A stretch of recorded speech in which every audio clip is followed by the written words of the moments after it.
kind of address? I know Steve Kerr mentioned that some of the players might be here tonight, but just in general, what you got going on there? Someone was nice enough to give this to me yesterday.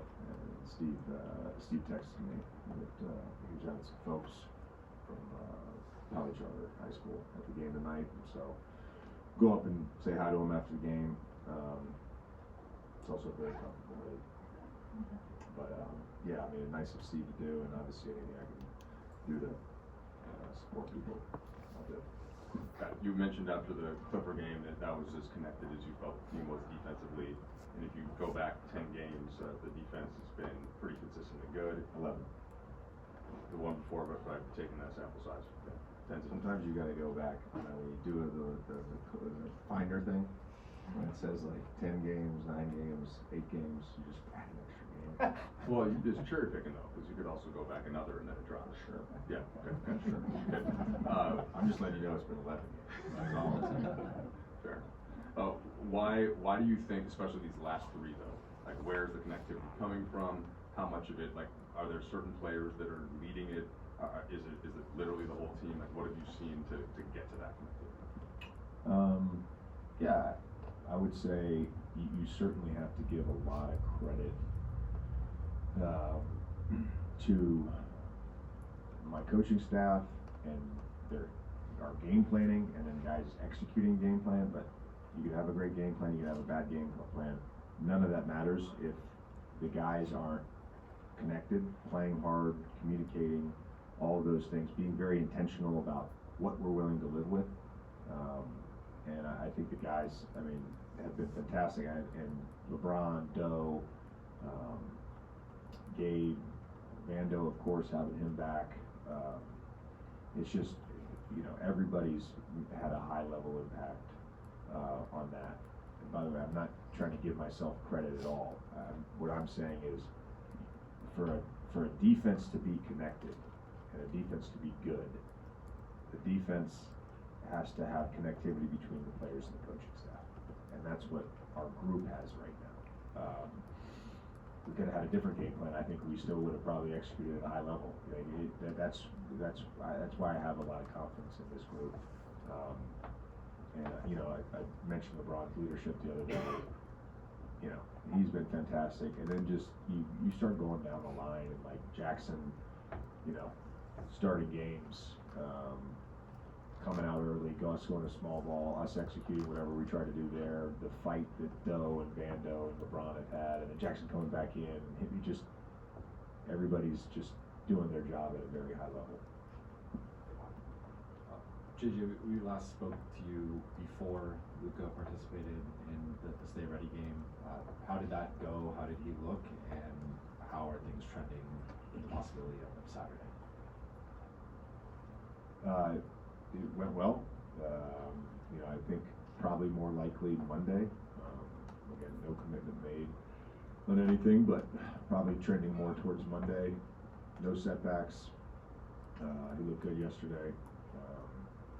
You know, got another workout in today, got a lifted today. So all is well, all is positive, and hopefully we get the word at some point in the next few days that he is going to play. You know, we all want to see him in a Laker uniform. Just make sure I tweet that accurately. I'll find it. I know you will. Get straight for center. And Mark Williams, he's a player you're very familiar with. What do you like about the player? Are you allowed to talk about it yet? No, the league apparently for all the talk about the CBA prohibiting player movement. I think the league ran out of telephones, so they didn't. It was plan 4 for hours ago. telephones. 5 hours ago. So they're backed up. The call hasn't even happened yet, so I can't comment on anything. Sorry. It's one thing to have a lot of talent. You just talked about the defense being connected with the coaching staff. Moving forward with the changes that have with Luka and potentially this other move, what's the challenge for the coaching staff to make sure the defense stays good the next 10 to 11 games moving forward towards the playoffs?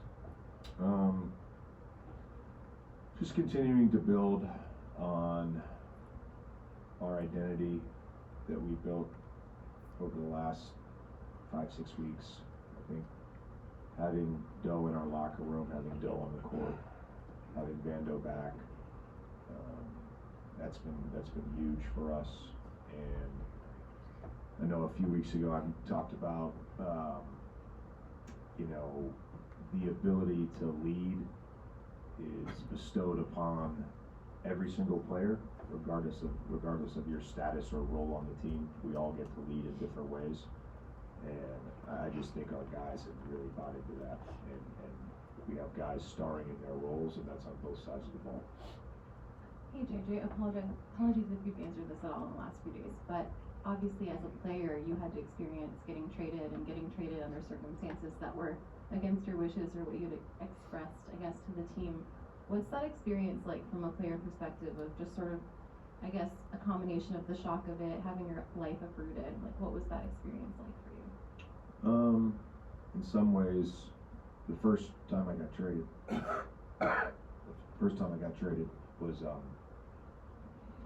was a surprise, and it was also a very healthy thing for me to go through. Being in Orlando for 7 years and being in that first year of the rebuild, I was in my 7th year. I took a lot of leadership responsibility that year. Jacques and his staff empowered me, but I was still like a kid, and that was a wake-up call in some ways, and in some ways I think it prepared me for them to come to the Clippers and play for Doc and play with all those guys.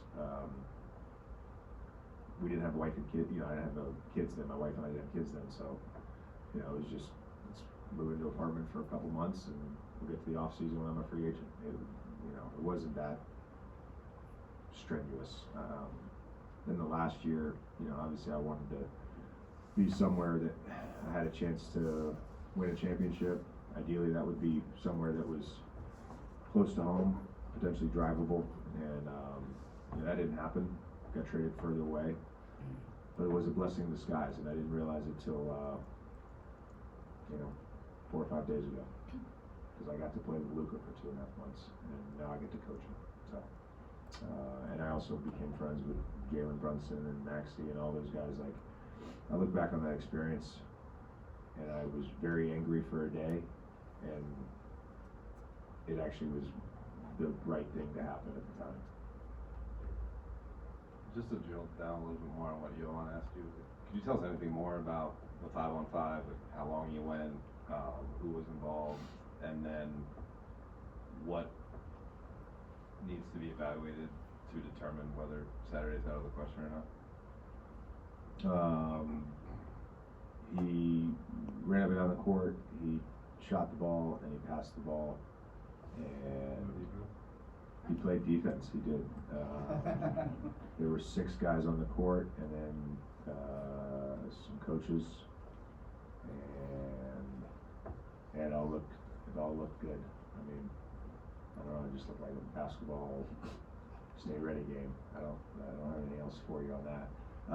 In terms of the evaluation, look, I think we want him to feel confident. We want our medical staff to feel confident. This is not, we're not, going to rush anything here, and if we're all anticipating that. I know the fans are anticipating that, and certainly our coaching staff and our players are anticipating that. And I think the one thing that we all, have in the back of our mind as we've, shifted and had to recalibrate here in the last week. We're not going to be able to just snap our fingers and it's all going to work right away. There's work to be done once he's back and healthy and in the lineup, and that's going to be fun. It's going to be fun to figure it all out together. Just a question about minutes restrictions with 2 guys.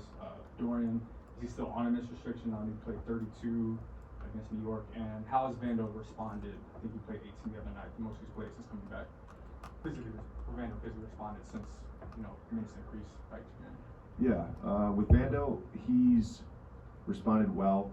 Certainly, you have 2 surgeries and there's scar tissue and all that stuff, and playing games is much different than just doing workouts. So he's been good, and again, we're gonna be, cautious with any sort of raising his minutes restriction, but he's in that sort of 18-minute range with Doe.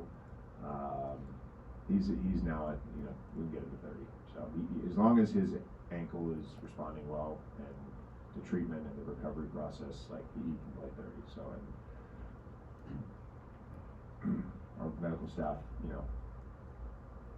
they see the big picture, and they also see that our coaching staff is insane. And as long as the player is okay, that 30-minute or that 18-minute, if it's 20, if it's 32, like there's a little bit of wiggle room. We're not going to kill these guys, but we communicate in game with them. Like did it with Gabe for most of the season, and we'll do it with Vando, we'll do it with Dell. You guys had really settled into something when it came to perimeter point of attack defense with Max. How do you kind of see your group tackling that job specifically now? What's the best way to kind of handle that without maybe a night tonight like this guy is the quote unquote stopper? Yeah. Again, I told. I think it was right at the first quarter the other night. I told Jared like we have to be a team defense, and I don't think that is different from when Max and AD were on the team. We have to be a team defense, and certainly there's going to be nights where could be Doe, could be AR, could be Rui. We just gotta have some flexibility with who that defender ends up being at the point of attack, based on personnel. I don't know that there's a replacement per se for what Max did for us.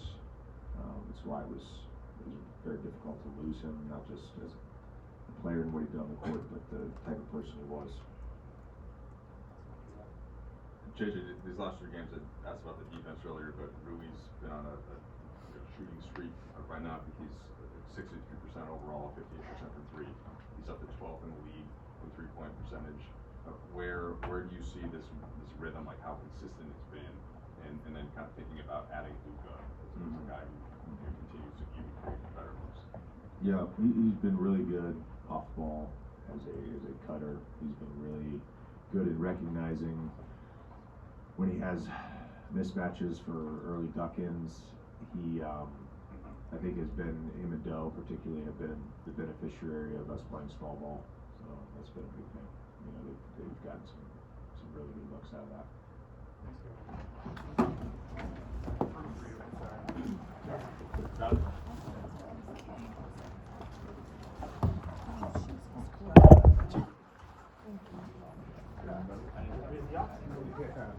That's for sure.